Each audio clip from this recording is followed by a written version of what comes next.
La fin des tests Covid pour transiter ou séjourner aux États-Unis peut être l'un des facteurs favorables au retour des voyageurs. Les marchés américains et français affichent une belle progression sur un an et constituent plus de 90% des arrivées. Le secteur de l'hôtellerie frôle les 80% de taux de remplissage dans les îles, malgré un contexte mondial plutôt tendu, même si l'avenir reste incertain.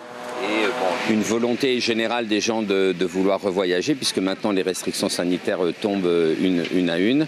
Et surtout, on a aussi le cumul des clients de 2020 et de 2021 qui n'ont pas pu venir, donc qui peuvent venir aujourd'hui en 2022. On est toujours optimiste. Par contre, effectivement, on peut se demander qu'en sera-t-il de 2023 ?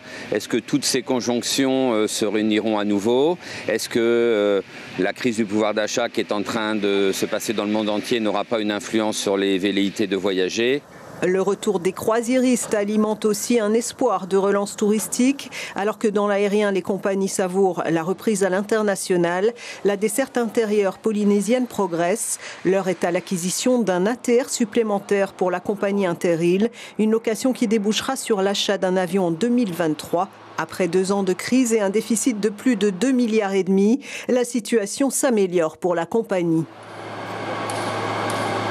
C'est meilleur pour nous, effectivement, d'être en capacité de répondre à cette demande qui est en forte croissance. Et ça, ce qui nous permet, du coup, en fait, d'honorer quelque part un petit peu nos contrats vis-à-vis de l'industrie touristique qui a besoin que ces touristes soient transportés dans les îles. Nous avons effectivement vu les chiffres de fréquentation progresser de 25% sur 2021 par rapport à 2020. Et cette année, nous avons bon espoir de pouvoir renouer avec une situation d'équilibre.